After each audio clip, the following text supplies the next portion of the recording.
Jadi amal fisik untuk fisik. Maka soleh itu yang fisik.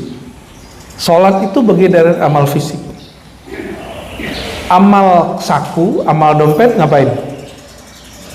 Berbagi. Maka orang yang memperbanyak sholat, sedangkan dia belum bersedekah, tabungannya banyak, itu tidak soleh. Sholatnya soleh, tapi yang di kantong dia belum soleh. Surat Ali Imran, surat keluarga Imran, ayat 133. Apa saja yang disebut khairat, kebaikan? Pertama, ya, wasari'u ila maghfiratin. Wasari'u sara'a, jadi musara'ah artinya cepat-cepatan. Ya. Wasari'u, segeralah engkau, cepatlah engkau ila maghfiratin. Ya. Jadi apa yang disebut khairat tadi? Di antaranya maghfirah, amalan yang membuat engkau mendapat ampunan. Anak kecil kalau salah, terus supaya dimaafkan orang tuanya, apa yang dilakukan? Ada kalanya dia bermohon, ada kalanya dia membuat sesuatu yang membuat orang tuanya senang dan menghapus kesalahan dia. Itu namanya maghfirah. Wasari'u ila maghfiratin min rabbikum. Segeralah, cepat-cepatlah engkau mencapai ampunan dari Tuhanmu, ya. Rabbikum. Wa jannatin, dan surga. Surga itu Bapak Ibu bahasa Sanskerta, tapi bahasa asli dari jannah artinya kebun, taman-taman, itu jannah. Kenapa? Karena orang Arab itu negerinya tandus, maka diilustrasikan negeri yang tempat Allah memberi nikmat itu negeri yang banyak kebunnya. Kalau orang Indonesia yang kebayang sama dia apa? Padang pasir. Ya, kita senangnya padang pasir kan? Coba tahan setengah jam di padang pasir. Kita bayangin juga kalau ada negeri yang ada saljunya, itu bagus. Nanti kalau ada rezeki coba nanti ke negeri yang ada saljunya, 15 menit aja pasti pengen pulang. Itu cuma enak pertama kali dan difoto indah, karena orang difoto nggak merasa dingin. Tapi kok yang di dalam foto kedinginan itu. Kita aja ke puncak, dinginnya bukan main. Ya. Puncak lagi dingin-dinginnya Pak. Saya baru malam tadi ngopi di puncak, itu dinginnya menggigil. Ya, kita motoran, masya Allah, menggigil ya. Akhirnya ngantuk-ngantuk. Ada musola baru kita tidur. Bayangin itu baru puncak itu. Jadi negeri kita ini sudah sangat seimbang sekali, dan orang Arab kalau kesini ya nyebutnya ini surga dunia. Maka kata jannah diterjemahkan jadi surga atau sorga, itu cara ulama terdahulu berdamai dengan pemahaman atau alam bawah sadar orang-orang kita. Orang-orang kita dulu mengartikan sorga pun beda dengan sorga yang dimaksud oleh Hindu Buddha. Ya, ini surga itu kan bahasa mereka, ya, bukan bahasa orang Islam itu surga itu.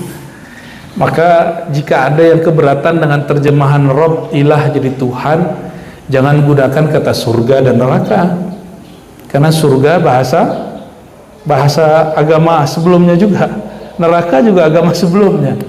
Puasa, bulan puasa, bahkan kalau perlu ganti bahasa semua. Tapi dia lupa bahwa Abu Jahal juga pakai bahasa Arab. Ya, benar nggak? Abu Jahal, Abu Lahab diabadikan di Quran, tabbat yada abi lahabi wa tabb. Ya, celakalah tangan Abu Lahab. Maka kita tidak akan mengarabisasi manusia, tapi kita mengislamkan diri kita dan orang lain. Itu bedanya ya. Wa jannatin, bersegeralah kamu ke surga atau kenikmatan akhirat. Jadi kalau boleh diterjemahkan, jannah itu kenikmatan akhirat. Arduhas samawati wal ard, luasnya tempat nikmat itu seluas langit dan bumi. Uiddatil muttaqin, yang dipersiapkan, dijanjikan untuk orang yang muttaqin ya. Guru saya menerjemahkan ardu pakai ain itu lebar. Arduha itu baru lebarnya bro katanya. Sedangkan tauluha panjangnya lain lagi. Jadi lebarnya selebar langit dan bumi, tapi kalau panjangnya lebih panjang lagi. Namun ada masyayikh kita yang ahli-ahli rohani menerjemahkan arduha, satu akar kata dengan a'rad, nikmat yang sifatnya tambahan. Arduha ya, maka nikmat sekedar tambahannya saja itu seluas langit dan bumi. Adapun tauluha la haddalaha, sedangkan panjangnya tidak ada akhirnya. Kenapa? Karena surga itu ada dua. Ada surga jannatus syahwah, surga syahwat, surga kawin, makan, main itu di sana. Khamar di sini haram, di sana halal. Ya. Apalagi makan apa aja boleh.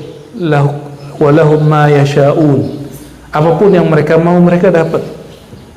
Sayyidah Aisyah mainan kuda lalu bersayap.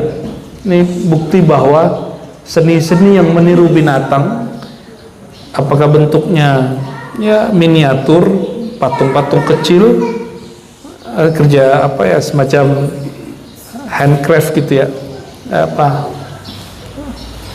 atau bentuknya lukisan, itu tidak haram jika tidak disembah. Ini dalilnya. Sayyidah Aisyah mainin kuda yang bersayap, lalu baginda Nabi Muhammad SAW mengatakan, nanti kamu di surga akan melihat ada kuda bersayap.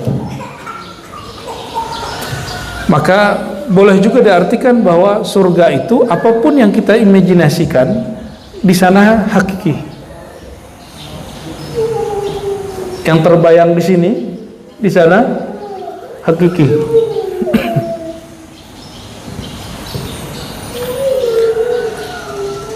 Oleh karena itu Nabi Muhammad SAW menyebut surga itu ada dua jenis ya. Ya, ada surga yang tidak terbayang oleh pikiran, walam takhtur bibalil bashar, tidak pernah terbayang oleh manusia, tidak pernah lihat mata ya.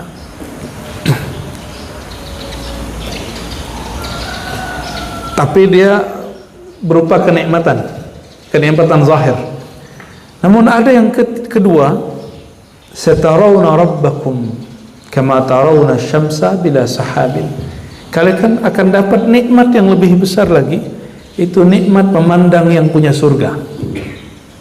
Itu surga yang paling tinggi ya, surga memandang.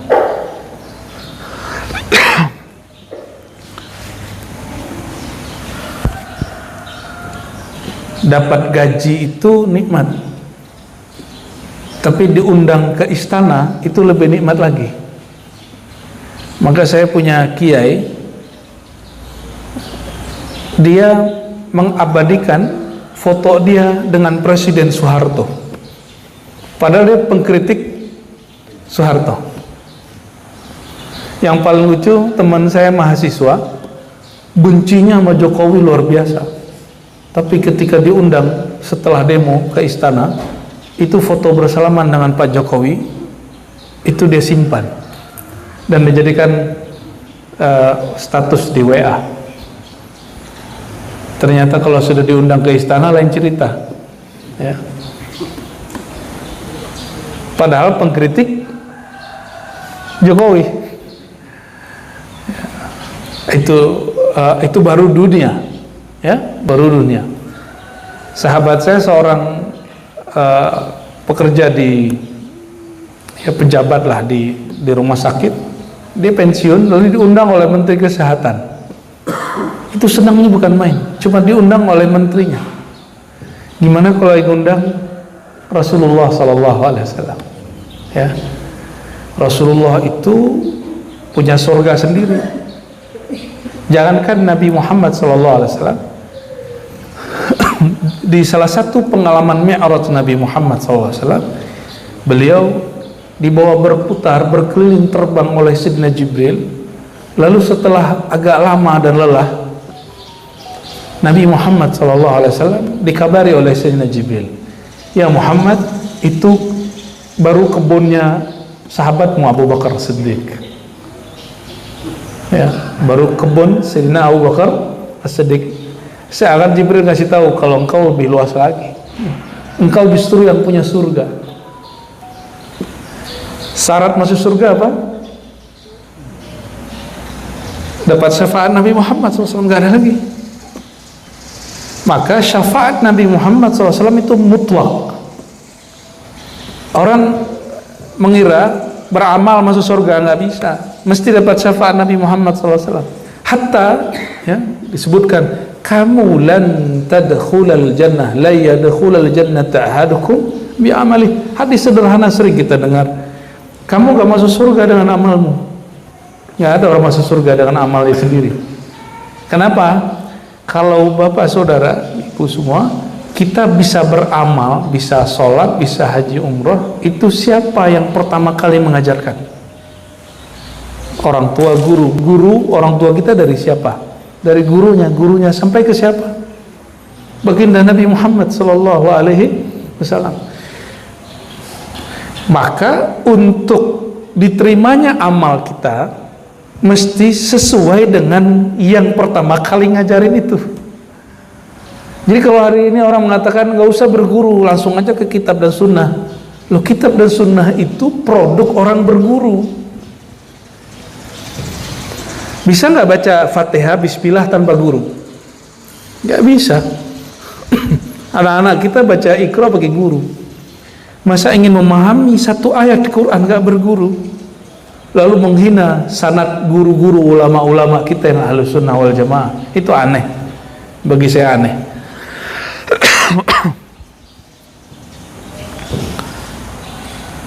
Membaca ayat, cara membacanya mesti berguru, apalagi memahami isi bacaannya, ya. Nah, itulah yang disebut bid'ah. Apa yang disebut bid'ah? Ketika Sayyidina Muhammad SAW tidak mengakui amalan kita. Apa kata Nabi Muhammad SAW? Man ahdatha fi amrina hadha ma laysa minhu fahuwa rad. Siapa yang buat satu amalan yang bukan berasal dari amrina, perintah urusan kami, fahuwa rad, maka dia tertolak. Tapi ulama kita, Imam Izzuddin bin Abdus Salam menjelaskan, bab bid'ah itu bab sempit, jangan diperlebar. Hadis ini nggak banyak, hadis bid'ah itu cuma 1, 2, 3, 4. Selebihnya yang cuma tambahan-tambahan. Tapi yang inti cuma 2.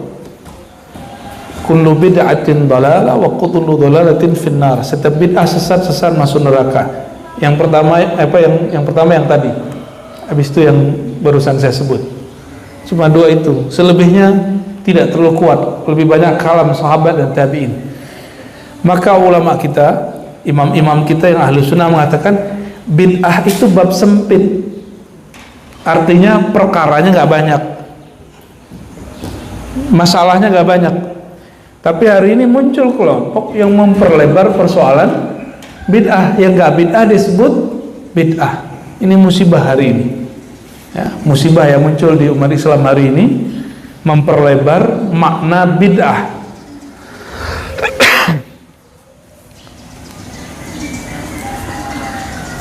Baik, ya. Jadi Bapak Saudara bukan Allah. Nah, kembali ke ayat tadi. Berlomba-lombalah mencari kebaikan, beramal yang baik. Baik ini ada yang mahdhah, ada yang sudah dibatasi oleh baginda Nabi Muhammad SAW, seperti sholat subuh. Kita kalau lagi rajin kan nggak boleh ditambahin jadi banyak, ya. Sholat zuhur kalau lagi males kan nggak boleh dikurangi, ntar aja deh asar aku lebihin, kan nggak bisa. Kalau lagi seneng puasa terus kita mau puasa di hari syak atau di hari raya kan nggak boleh. Kenapa? Amalan itu ada yang sudah limit, dia sudah terbatas dan tidak dihapus lagi. Namun ada yang tidak terbatas. Apa yang tidak terbatas? Amalan kolbu. Kolbu itu tempat ilmu pengetahuan. Maka amalan yang tidak ada habisnya itu amalan kolbiyah. Amalan kolbu ini yang dilupakan orang. Kita kalau nyebut amal selalu fisik, duit, ngeluarin sedekah, sholat banyak-banyak, ya.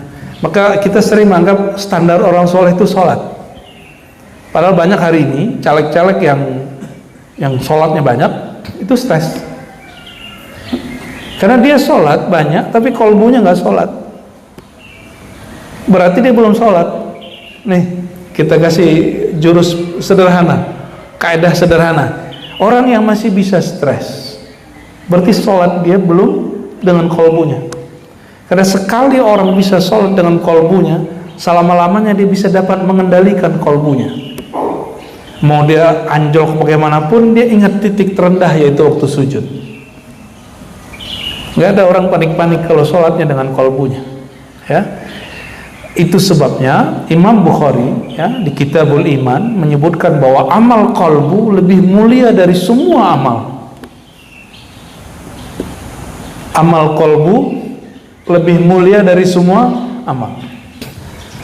Imam Ghazali dalam kitab Qimiyus Sa'adah ketat mengatakannya. Apa kata beliau? Yang kenal Allah itu bukan badan ini, yang kenal Allah itu kolbu. Maka amal kolbu itu disebut awaluddin. Itulah awal agama, itulah tengah agama, itulah puncak beragama. Ini anak-anak kita ini, kalau dia nggak kenal sama yang banguninnya, tidur lagi, Pak. Tapi kalau yang bangunin ustadznya, bangun nggak deh?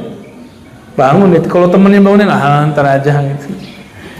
Ya, ini anak-anak nih. Ya kita kan pernah nyantri. Kalau yang bangunin temen, ya ntar bro. Tapi kalau yang bangunin ustadznya, langsung itu, langsung berdiri. Padahal kita kalau mau bangun kita duduk dulu, kita langsung cepet, conditioningnya cepet. Apalagi kalau yang datang Pak Kiai ini yang datang, langsung semangat tuh, ya, kedengeran, ya. Pakai di masjid langsung datang semua. Begitu spiritnya. Maka teman saya yang baru bangun pesantren itu, kalau dia jarang di pesantren atau sehari saja tidak di pesantren, dia melihat santrinya loyo, ustadznya juga loyo. Waktu dulu kiai kami meninggal, saudaranya juga seorang kiai di Cirebon. Apa katanya? Kiai itu ruhul ma'had, itu spirit ruhnya pesantren. Jika kiainya berpulang, spiritnya padam. Kami menangis mendengar begitu, ya.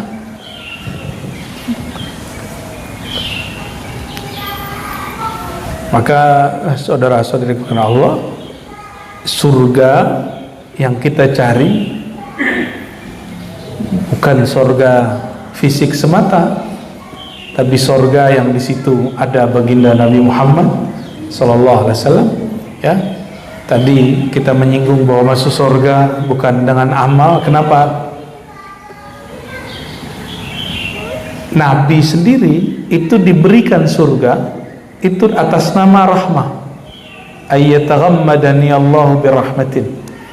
Namun hakikat diri beliau adalah rahmah. Rahmah itu kasih sayang. Atas dasar kasih sayanglah Rasulullah SAW mendaftarkan nama kita masuk ke dalam daftar ahli surga. Jadi sholat tadi saya nggak yakin juga diterima itu. Percaya deh Pak, saya nggak yakin sholat tadi diterima. Itu sebabnya penutup sholat oleh Imam Syafi'i, satu-satunya imam yang mewajibkan dan menjadikan sholawat sebagai rukun sholat. Karena satu sholawat 10 rahmat turun. Harapannya, nah ini sir mazhab Syafi'i. Dan kenapa sampai hari ini saya tidak pernah keluar dari mazhab Syafi'i? Karena di situ dia menggabungkan antara sesuatu yang syariat dengan hakikatnya. Orang kalau tidak sholawat, amalnya nggak diterima. Nah, kalau orang bersolawat, dia dapat kasih sayang Allah, baru amalnya disertakan. Kalau nggak disertakan. Ya, itu sebab juga umroh tanpa atau haji tanpa ziarah itu nggak sempurna, walaupun nggak masuk rukun dan syarat. Karena orang haji umroh itu berkat Nabi Muhammad SAW. Nah, kita masuk ke hadis yang pertama. Bismillahirrahmanirrahim. An Abi Hurairah, dari Sayyidina Abu Hurairah radhiyallahu ta'ala anhu, sahabat yang hanya 3,5 tahun bersama Nabi Muhammad SAW, tapi dia mengejar ketinggalan dia. Maka dia berguru kepada sahabat yang lebih tua dan mendengarkan hadis dari sahabat-sahabat yang lama mendengar Nabi Muhammad SAW. 3,5 tahun dia bersama Nabi Muhammad SAW, tapi hasilnya 5.000 hadis dia pegang. Sedangkan sahabat yang mungkin lebih tua, ada 20 tahun, itu nggak nyampe 5.000 hadis. Bahkan 50 hadis pun sulit kita dapat dari sahabat tersebut.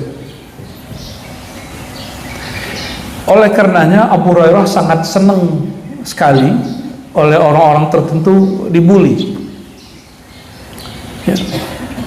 Dan dipertanyakan, termasuk salah satu kiai yang baru meninggal di Indramayu, ya. Tahu namanya, baru meninggal, ya. Saya agak heran kok ada kiai mengkaji kitab tasawuf tapi membuli Abu Hurairah, itu heran, ya. Dulu kita sempat kritik, ya, tapi karena sudah wafat, semoga Allah memaafkan, mengampuni beliau. Tapi itu berat sekali, Pak. Menghujat sahabat itu berat sekali dosanya. Jangankan hujat sahabat, hujat orang biasa aja berat dosanya. Ya, sibabul muslim fusuk, mencaci, merendahkan sesama muslim itu fasik. Apalagi merendahkan pemukanya orang Islam, yaitu para sahabat yang mereka telah dijamin radhiyallahu anhum, Allah meridhai mereka. Maka kalau mau nyeleneh, jangan nyeleneh bagian-bagian adab. Ya, itu adab sesama muslim. Kalau mau nyeleneh bagian pemikiran murni, ya, yang itu belum ditutup pintunya oleh Rasulullah SAW. Ya, kalau pemikiran ini bab ijtihad, nggak pernah ditutup oleh Rasulullah SAW. Bab ma'rifat nggak pernah ditutup oleh Nabi SAW. Yang pernah ditutup oleh Rasulullah adalah bab syariat. Ya, la nabiyya ba'di, nggak ada lagi nabi setelah Nabi Muhammad SAW, nggak ada lagi syariat baru. Nah, dalam syariat Nabi Muhammad SAW, mencaci, merendahkan sesama muslim, apalagi orang yang pertama Islam, itu hukumnya Masya Allah, ya. Hukumnya bukan hukum dosa, hukumnya hukum penghinaan. Kalau dosa cuma disiksa-siksa selesai, tapi ini adab. Orang melanggar adab dengan orang bersalah itu beda hukumnya, Pak. Ya, orang menghina, merendahkan sesuatu yang mulia dengan orang bersalah itu beda babnya. Itu sebabnya permusuhan di muka bumi itu lebih banyak persoalan adab. Kalau salah, orang minta maaf, selesai. Tapi kalau menghina itu jarang orang minta maaf, ya. Nah, jadi Bapak Ibu, kalau mau nyeleneh bab ini, nah, di bab apa? Di bab pemikiran yang masih belum ditutup, gak ada masalah, ya. Kalau mau agak beda-beda sama orang, itu bab pemikiran yang gak pernah ditutup.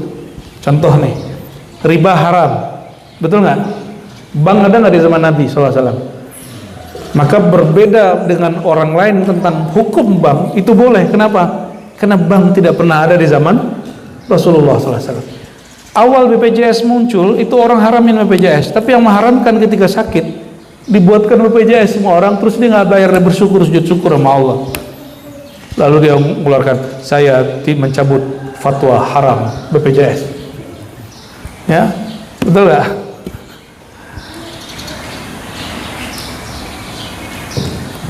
Banyak lagi ya.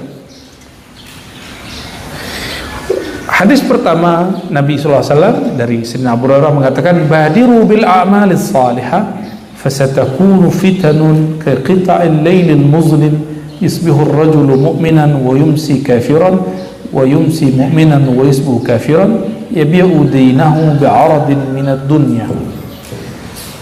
Badiru dari kata badara, yubadiru mubadarah, artinya segerakanlah secepat mungkin. Ngapain? Bil a'malis salihah, beramal yang soleh. Jadi kalau punya harta, punya ilmu, punya waktu, saya bagi 3: punya harta, punya ilmu, punya waktu. Kalau ngikutin hadis tambahin 1 lagi, punya kesehatan. 4 itu. Kalau punya ini, jangan tunggu tahajud pas tua. Karena orang tahajud waktu muda, kalau sulit, maka sulit tahajud waktu tuanya. Jangan tunggu rajin ke masjid kalau sudah pensiun. Karena untuk ke masjid butuh jalan cepat. Kalau kita kemudian nunggu pensiun, kakinya keburu asam urat. Atau nanti antara tulang dan tulang itu kan ada apa namanya? Ya, pelumas itu. Tambah tua, berkurang itu, Pak. Maka orang di atas umur 45-an itu tidak dianjurkan olahraga cepat dan keras. Kenapa? Nanti takutnya itu bergeser. Ya, kata instruktur saya dulu ya. Kalau kamu boleh nih. Ya, kalau saya udah nggak boleh katanya. Kalau dia jalan cepat, kalau saya lari cepat. Ya, waktu umur kita masih 25-an. Sekarang udah berasa juga Pak kalau lari 10 menit tuh mulai berasa ya. Tapi alhamdulillah, untung belum sampai umur segitu.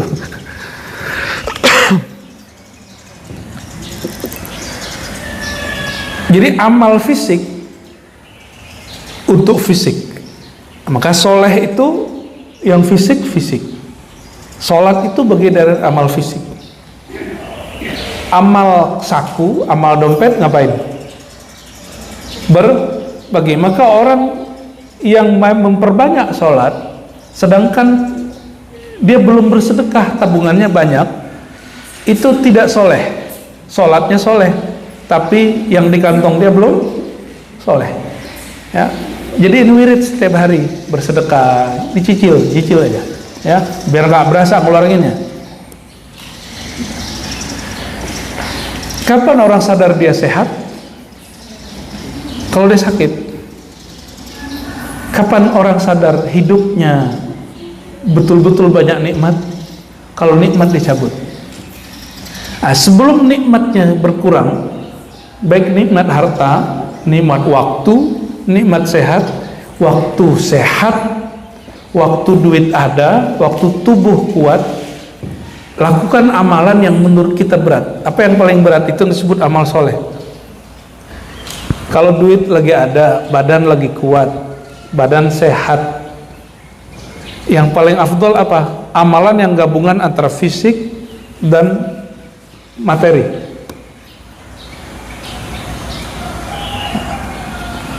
Kalau sudah nggak kuat, terakhir baru amal kolbu ya. Amal kolbu itu basic dan dia paling terakhir. Itu sebabnya pengajian kalau yang benar ya Bapak Ibu ya, semoga pengajian kita termasuk yang benar itu ya. Kita nggak mengatakan pengajian kita pasti benar, tapi semoga Allah masukkan kepada lingkaran yang benar, amin ya. Pengajian yang benar itu qutul qulub wa ghaza'un lil arwah, dia menjadi nutrisi kolbu, makanan rohani. Maka cek habis dengerin khutbah, kolbunya tambah kayak habis dicas atau tidak. Kalau tidak, berarti kita mungkin merendahkan khotibnya, atau memang khutbahnya kurang berkualitas. Atau habis pengajian ini tidak ada sesuatu apapun yang berubah dari kolbu Bapak Ibu, berarti materi saya kurang oke, atau niat Bapak Ibu yang kurang pas gitu ya. Semoga dua-duanya pas, nyambung. Amin ya. Fasataku, nanti akan muncul fitanun. Fitan jamak dari fitnah, artinya kekacauan, masalah-masalah. Ada fitnah yang sifatnya zatiyah, berasal dari diri kita. Ada fitnah yang sifatnya aradiyah, sifatnya dari luar. Pandemi, kita terhalang mau ngapain, itu kekacauan dari luar. Kalau dari dalam badan, ada yang sifatnya batin, ada yang sifatnya zahir. Kalau yang batin, misalnya kita lagi stres, kita lagi terpuruk, masalah pikiran kita banyak, itu disebut fitnah batiniyah. Ada yang sifatnya zahir, badan sakit ya. Tiba-tiba muncul virus, punggung kita sakit aja Pak, 2 hari aja ya, muncul virus begitu, kayaknya punggung kayaknya mau rontok semua. Nah, orang kalau udah begitu nggak bisa ngapa-ngapain ya, itu fitan. Atau yang sifatnya apa, dompetnya mulai menyusut, rezekinya mulai berkurang. Jika itu terjadi, itu disebut fitnah. Jadi fitnah dalam bahasa Arab lain dengan fitnah bahasa Indonesia. Fitnah bahasa Indonesia menuduh orang, sedangkan fitnah dalam bahasa Arab, apapun kejadiannya, baik dalam diri kita atau dari luar diri kita, yang membuat kacau dan tidak stabil, itu disebut fitnah. Fitnah kekacauan itu kaqita'il lail muzlim, seperti malam, potongan malam yang sangat gelap ya. Pernah jatuh nggak dari motor? Rasanya aneh loh, kayak telinga kita bunyi nyiung gitu ya. Saya pernah begitu ya. Atau ada yang pernah ikut sparring bela diri, tiba-tiba kepala kena dung, jatuh.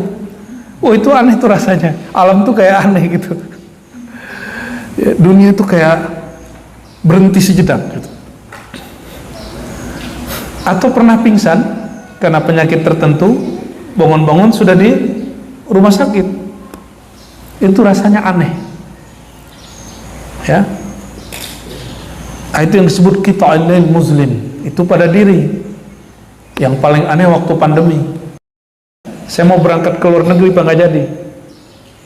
Tanggal 15 Maret Depok nomor 1 kena pandemi, katanya begitu ya. Tapi saya ketemu beberapa gubernur yang hebat selama pandemi, selalu provinsi dia aman dari laporan. Saya tanya, Pak Gubernur, rahasianya apa? Kok provinsi sebelah laporannya horor terus, kalau di sini kok beres? Tenang Bu ya, katanya. Itu mah urusan kita sama rumah sakit dan dokter-dokter ya. Kita mengutamakan keamanan pikiran, perasaan daripada berita. Jadi bagi dia salah satu cara menyehatkan masyarakat dia, jangan beritakan yang buruk-buruk ya, apalagi masa pandemi. Dan itu ternyata berhasil ya. Provinsi tersebut paling banyak pengajiannya waktu pandemi, tetap aja pengajian jalan ya, dan orang-orang sehat saya lihat ya. Jadi berita itu bahaya loh Pak. Nih contoh, mohon maaf nih, kalian jangan pernah bully temannya banci gitu ya, bencong gitu, jangan deh yang cowok-cowok. Karena dalam diri manusia ini ada hormon keperempuanan, namanya apa Pak Dokter? Apa? Estrogen ya. Itu kalau saya ngomong nih dalam bab rohani, saya ngomong, kamu cewek gitu, nanti lah lama-lama dia gemulai Pak. Hati-hati.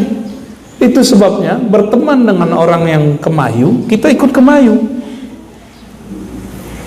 Karena kita terhipnotis oleh mata. Kalau yang tadi omongan, banci gitu. Lama-lama begitu Pak. Nah ini kejadiannya bukan hanya pada orang biasa, santri Pak.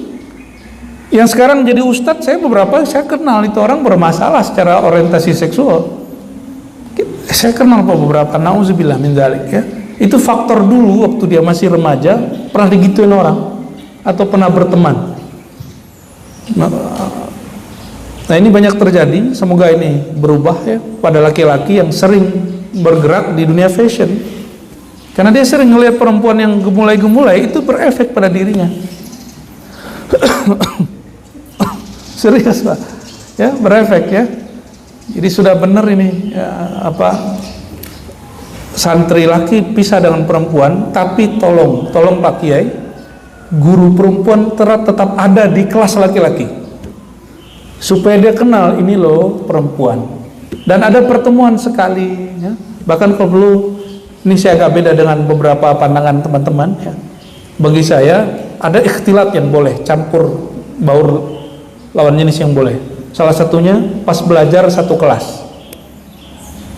Itu sebabnya saya masukin anak saya ke salah satu pesantren yang saya tanya, kelas banin banat, santri laki dan perempuannya digabung atau tidak? Kata pengurusnya digabung. Saya langsung masukin Pak salah satunya, masukin daftar kita. Lalu baru kita lihat kurikulumnya apa. Jadi si anak ini dia tahu, oh dia kalau lagi seneng bukan nama sesama jenisnya, tapi kepada yang beda jenis sama dia gitu. Dulu kita penganut pemisahan ketat, tapi apa yang terjadi di beberapa asrama santri itu mulai ada perilaku homoseksual yang berbahaya, dan itu terungkap. Nah, jadi jangan pernah bully temen ya, banci lu gitu, cewek lu gitu, cowok cantik gitu, jangan ya. Ya semoga istilah gemoy-gemoy ini hilang ya. Saya nggak suka Pak. Ya, presiden terpilih walaupun belum dilantik dan diumumkan, dan walaupun ada orang yang mau buat hak angket ya, kata gemoy itu sebaiknya dihentikan, karena itu bisa merubah karakter dia nanti ya. Itu berbahaya ya. Jadi jangan mau dibilang cowok cantik ya. Kamu dibilang cowok cantik nggak?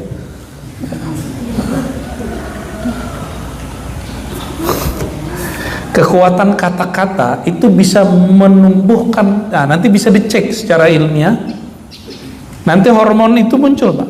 Hormon apa tadi namanya? Saya lebih senang nyebutnya hormon feminis gitu ya, hormon keperempuanan.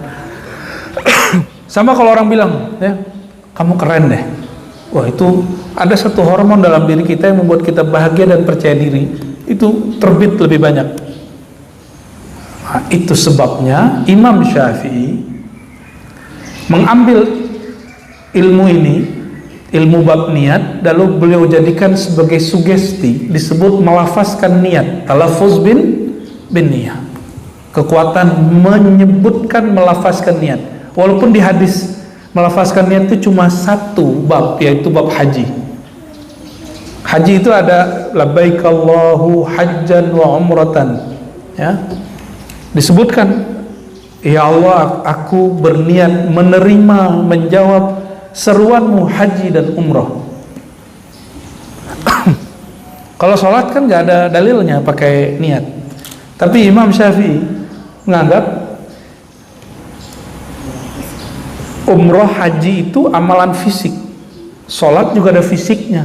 Supaya tertanam maka mesti dikalamkan, sengaja aku sholat gitu.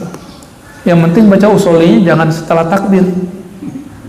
Jadi yang bid'ah itu baca usoli setelah takbir, sengaja aku sholat baru udah takbir, itu baru bid'ah ya. Sama dengan orang nanya, apakah bid'ah salam-salaman habis sholat? Iya, bid'ah kalau sebelum salam. Kalau sudah assalamualaikum kanan kiri sudah tidak bid'ah ya. Ada aja hari ini orang-orang membid'ahkan yang gak bid'ah itu. Oke, anak-anak ya, jangan bully-bulian, jangan bully-bully dengan kata-kata yang seperti itu ya. Sibabul muslim fusuk, merendahkan sama muslim itu kefasikan ya. Dan juga menyebabkan dia fasik ya. Pagi-pagi seorang mukmin itu imannya bagus, sore sudah berubah. Sore dia mukmin, pagi sudah berubah. Oleh karena itu saya bertemu seorang syekh dan dia mengatakan, Razi, amalkan dan ajarkan mau beramal apapun mulai syahadat. Ini zaman fitnah. Loh, kenapa Kiai? Gitu saya tanya. Karena bisa jadi kamu detik ini masih dianggap beriman oleh Allah, tapi 1 jam kemudian pikiranmu, hatimu berburuk sangka kepada Allah atau takdir Allah, dan itu dihitung kufur secara hakiki, secara hakikat. Walaupun secara hukum status keimanannya masih disebut mukmin, tapi di sisi Allah sudah disebut fasik, bahkan kufur nikmat. Maka sebelum sholat syahadat dulu, ya, ulang syahadatnya, asyhadu an la ilaha illallah, aku bersaksi tiada yang berhak disembah kecuali Allah, Nabi Muhammad Rasulullah. Baru takbir. Itu bid'ah enggak? Enggak, kecuali kalau dibaca setelah takbir. Ya, mau ngapain nih? Mau zikir pagi sore, mau baca Quran, mau ngajar. Saya mau khutbah aja saya syahadat dulu Pak, mau ngajar. Ulang dulu kalimatnya dalam hati. Khawatir nur iman kita sempat padam, kita mau ngajarin iman sama orang. Ya, mau menghidupkan api orang lain, api kita padam, bisa nggak? Nggak bisa, ya. Yabi'uddinahu bi'aradin minad dunya. Dia menukar agamanya dengan arad. Nah, arad itu hal-hal yang sifatnya duniawi. Hal-hal yang sifatnya duniawi nggak mesti duit, nggak mesti orang jual agama untuk politik. Nggak, urusan sederhana aja. Ya, orang-orang yang ingin terlihat soleh di hadapan makhluk itu sama dengan menjual agama. Itu pencitraan paling kecil, ya. Maka ada orang nanya, ya, ada ustadz rumahnya harganya 80 M, terus diposting di TV, boleh nggak riak begitu? Ya. Riak duniawi boleh nggak gitu? Ya, saya nggak ada urusan dengan orang kaya atau miskin, mau dia ustadz itu kan cuma performan dirinya. Ini kaidah ilmu rohani. Kaidah ilmu rohani. Imam Al-Barkawi punya kitab At-Tariqah Al-Muhammadiyah, sudah diterjemah Tarekat Muhammad. Tarekat Muhammad. Silakan cari online-nya, ada itu. Ditulis oleh Imam Muhammad Al-Barkawi. Apa kata beliau? Riya itu yang haram fid din, dalam agama. Maka caleg itu kan riya, pencitraan, Pak. Itu boleh karena bab dunia. Artis dia pamer rumahnya, pamer mobilnya. Si ustadz itu kan artis. Saya bukan lagi bela dia, cuma kalau orang nanya hukum rohani, jika dia pamer dunianya, rumahnya, pamer apalagi tadi mobilnya, motornya roda 3, itu bab mubah. Cuma mungkin karena dia seorang ustadz, elok tidak elok yang dipertanyakan orang. Tapi kalau pertanyaannya ini riya, ini bukan riya yang mamnu'ah, bukan riya yang dilarang, ini riya yang mubah. Siapa yang mengatakan itu? Imam Barkawi. Dia dikutip dan diringkas dari Ihya Ulumuddin. Jadi kitab At-Tariqah Al-Muhammadiyah itu beliau sarikan isinya dari kitab Ihya Ulumuddin. Maka riya itu tidak boleh dalam urusan agama.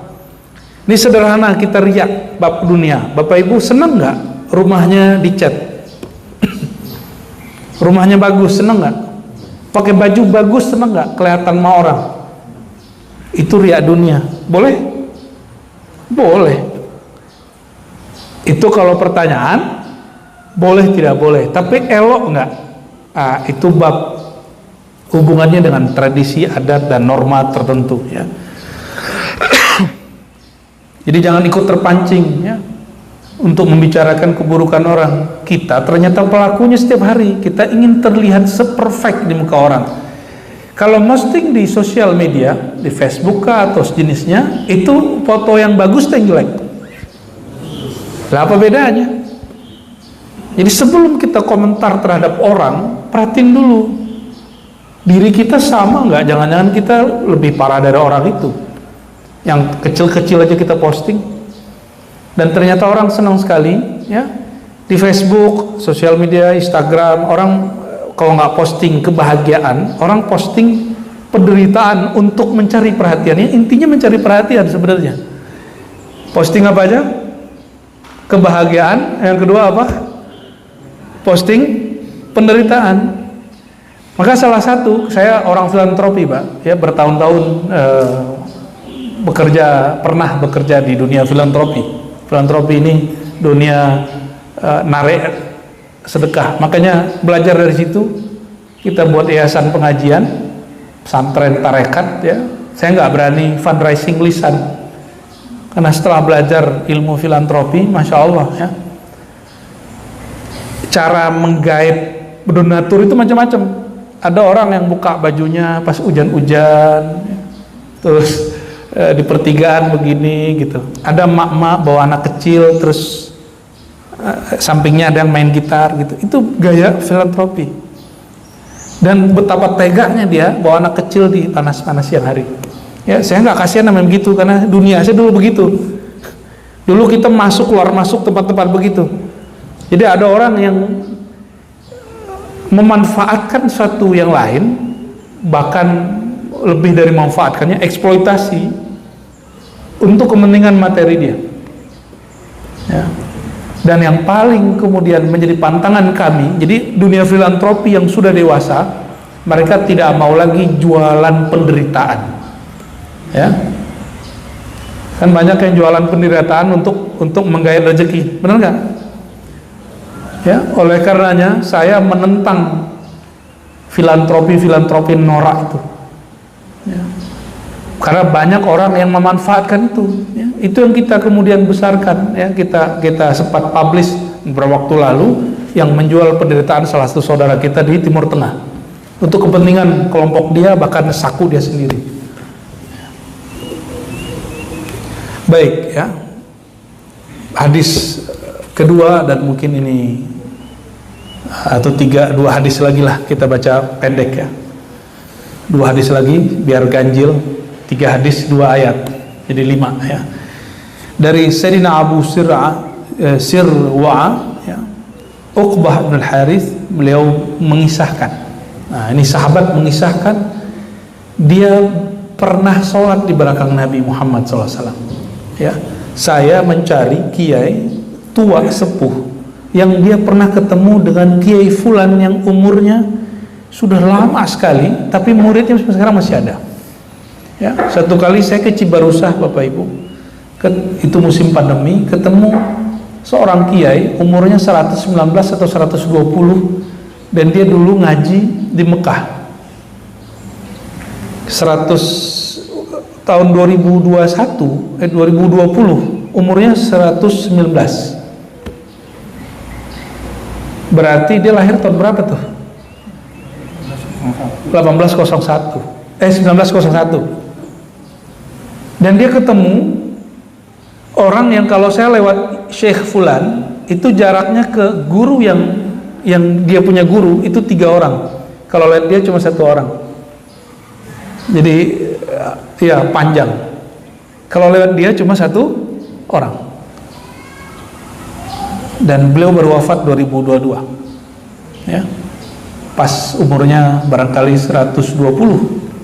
Nah, sekedar mendengarkan doa hizib lalu ijazah dari beliau, lalu kita tersambung kepada imam-imam lebih pendek daripada guru saya yang biasa. Dan kami merindukan setiap kali ketemu beliau atau datang ke beliau, kalau beliau cerita ngomong ini, waktu saya di Mekah saya ngaji duduk di depan guruku gitu. Itu kita senang sekali karena langsung membayangkan kita di depan gurunya. Nah, Sayyidina Uqbah bin Al-Harith berkisah kepada muridnya, apa kata dia?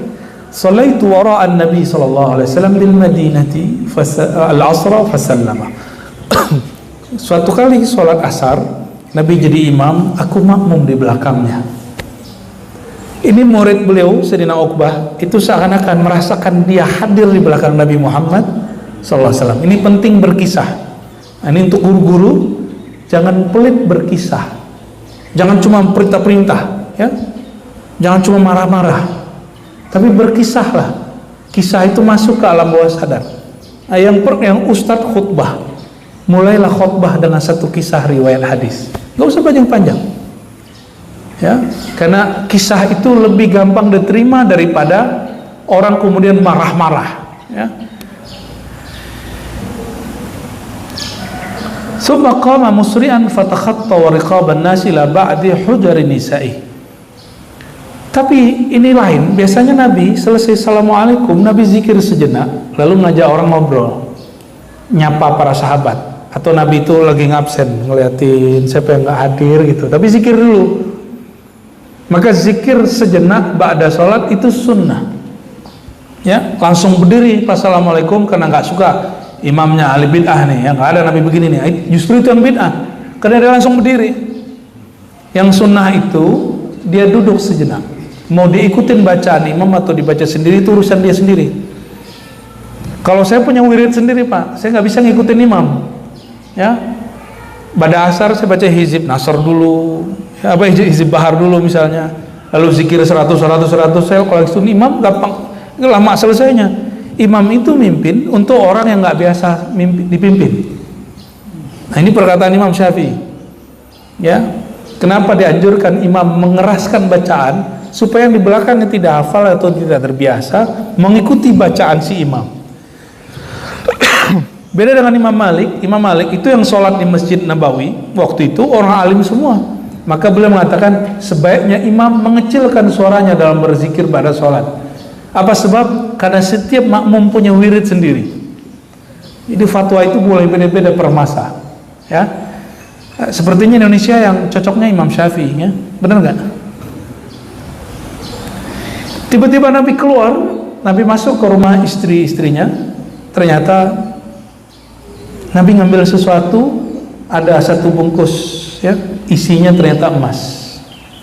Fa kharaja alaihim fara'a annahum qad ajimu min sur'ati. Itu langsung dibagiin kepada fakir miskin.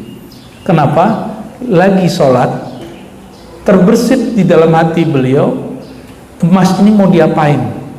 Emasnya nanti begini, mengganggu hatinya kepada Allah Subhanahu wa Ta'ala.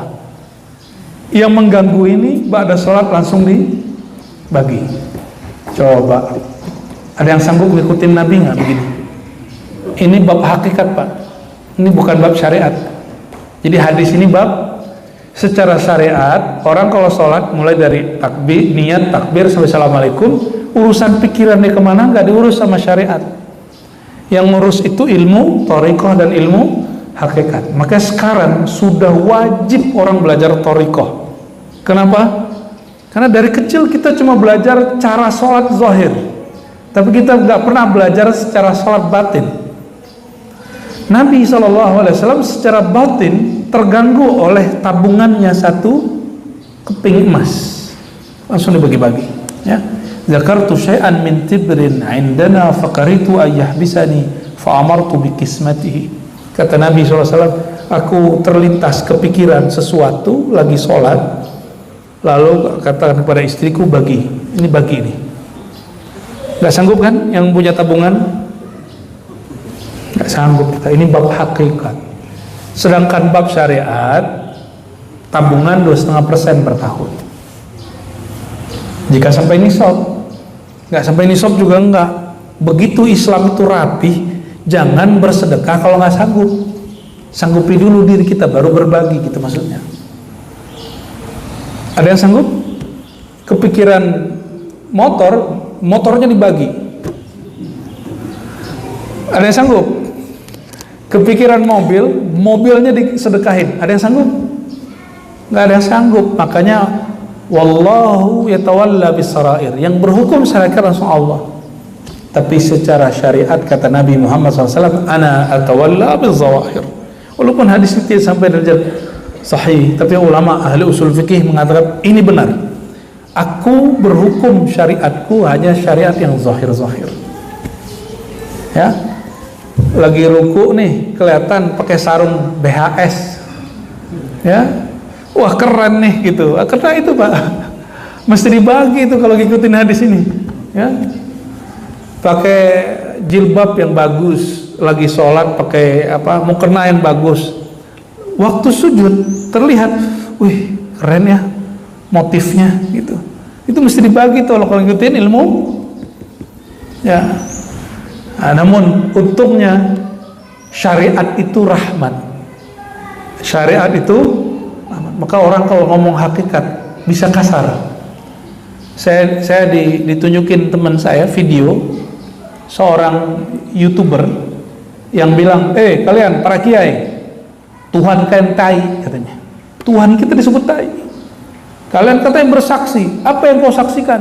Saksiin tai. Apalah maksudnya ngomong tai? Allah kita disebut tai sama dia. Oh, ternyata dia dapat belajar ilmu hakikat tentang Allah itu apa. Maka setelah itu dia mikir, oh selain ini itu tai semua. Oh gitu. Maka dia keluarkan itu dalam ceramahnya, dalam YouTube-nya. Apa-apaan orang begini, ya. Jadi dia membawakan bab hakikat untuk hakikat itu nggak ada rahmat di situ. Hakikat itu hitam putih.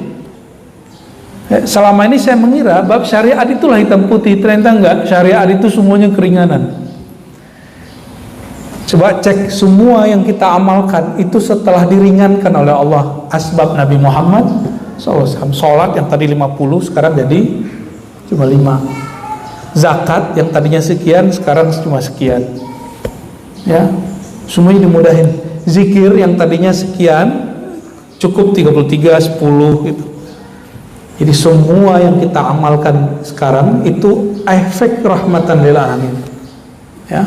Maka siapapun yang mewarisi Nabi Muhammad SAW mesti dia mewarisi rahmatul alamin. Hadis terakhir penutup, hadis ketiga dalam bab berlomba untuk menyegerakan kebaikan, dari Sayyidina Jabir, juga sahabat yang khidmat kepada Nabi dan lebih lama daripada Abu Hurairah. Qala rajulun lin Nabi sallallahu alaihi wasallam yauma Uhud. Nabi, ya, waktu perang Uhud ada yang berkata kepadanya, berarti sahabat, ya. Jika ada seorang berkalam ke Nabi saat perang dan dia mukmin disebut sahabat. Maka yang disebut sahabat orang yang ketemu Nabi SAW di saat tubuh fisiknya ada. Kalau mimpi nggak disebut sahabat, disebut muhibbin atau ikhwan ruhiyah Rasulullah, saudara rohani Nabi atau pecinta Rasulullah SAW, bukan sahabat Rasulullah. Ara'aita in kutiltu fa aina ana. Jadi sahabat Nabi bertanya, wahai baginda Rasulullah, apa pandanganmu? Nah, kalau Nabi berpandangan pasti syariat atau hakikat. Apa pandanganmu jika aku terbunuh waktu perang ini, kira-kira aku masuk surga atau neraka? Apa jawaban Nabi SAW? Fil jannah, kamu masuk surga. Ini orang gak usah nanya-nanya lagi, dia langsung ambil pedangnya, ya.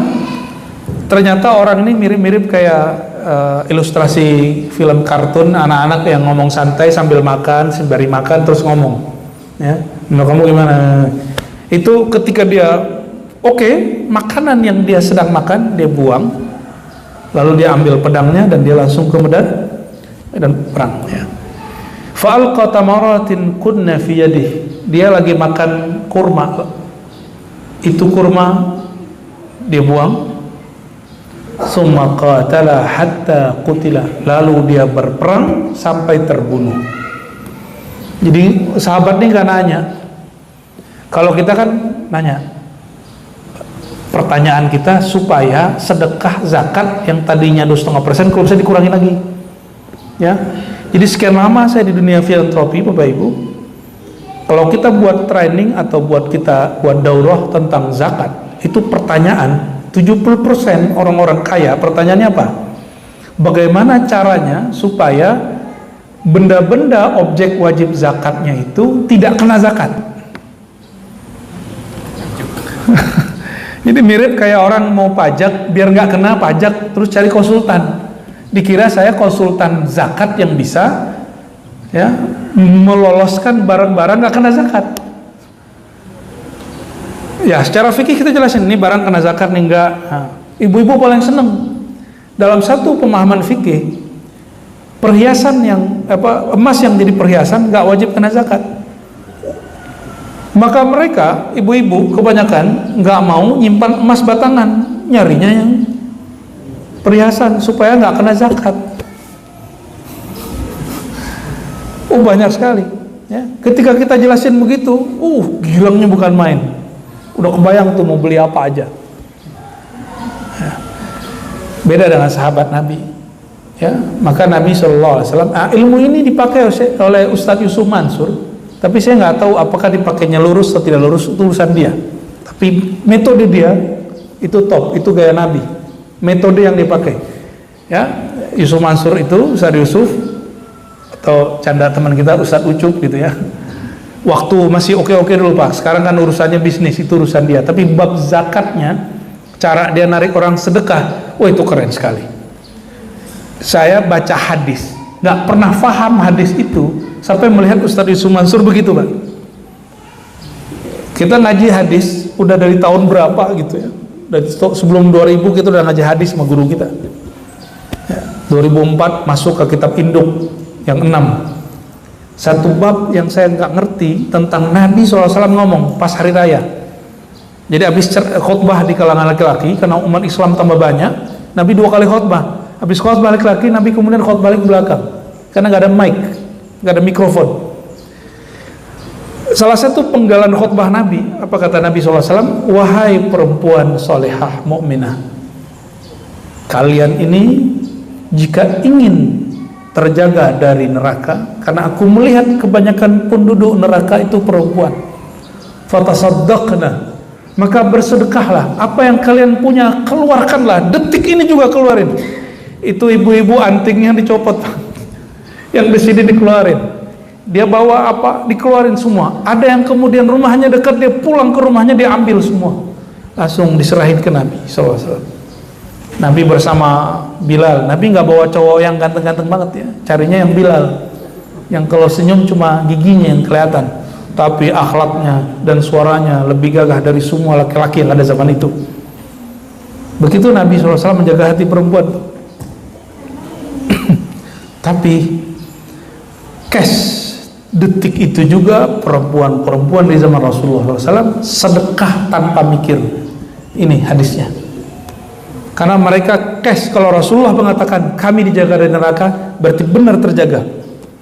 Maka semua perempuan yang bersedekah saat itu tidak ada satupun yang masuk neraka. Itu maksudnya.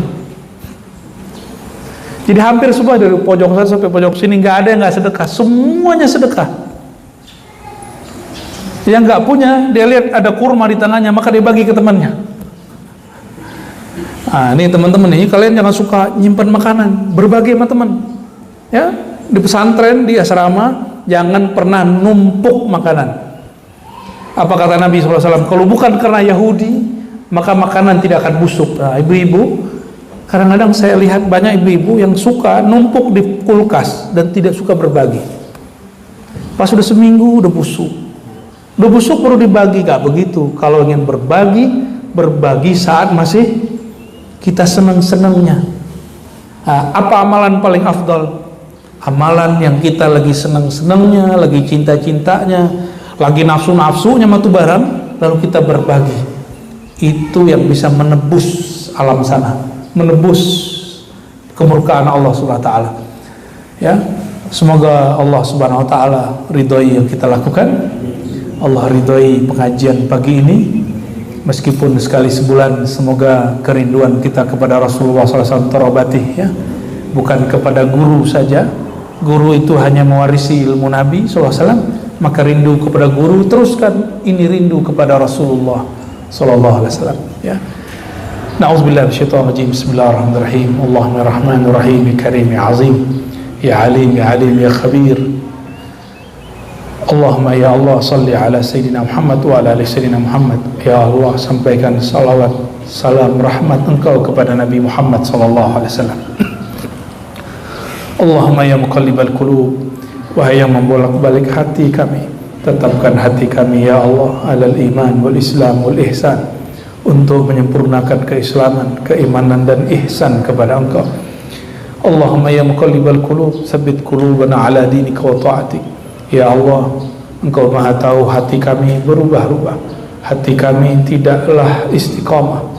Maka jika memang Engkau ubah hati kami ya Allah, ubahlah dari tadinya taat menjadi lebih taat, dari tadinya bermaksiat menjadi orang-orang yang taat, yang tadinya orang-orang yang hatinya malas menjadi lebih rajin dan sungguh-sungguh, Yang tadinya sulit tahajud menjadi bertahajud, yang tadinya sulit berbagi menjadi suka berbagi, yang tadinya berpikir buruk menjadi berpikir positif.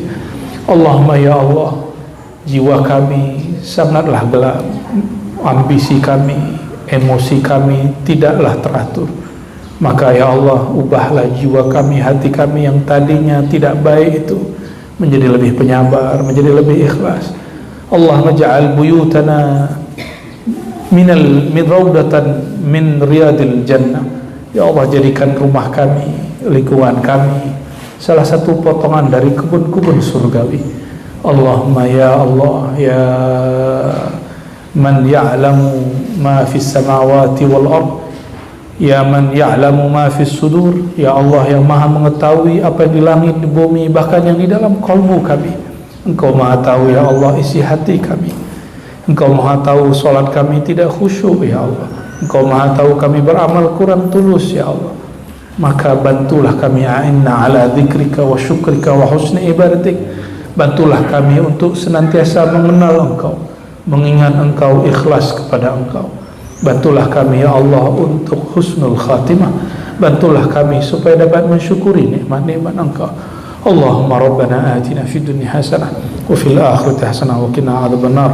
Rabbana hab lana khairan, Rabbana hab lana khairan wa fathan mubina birahmatika ya arhamar rahimin. Wa sallallahu ala sayyidina Muhammad wa ala alihi wa ashabihi wa li baitihi wa dhurriyyatihi ajma'in walhamdulillahi rabbil alamin. Subhanakallahumma wa bihamdika asyhadu an la ilaha illa anta astaghfiruka wa atubu ilaik. Sallallahu ala sayyidina Muhammad. Assalamualaikum warahmatullahi wabarakatuh.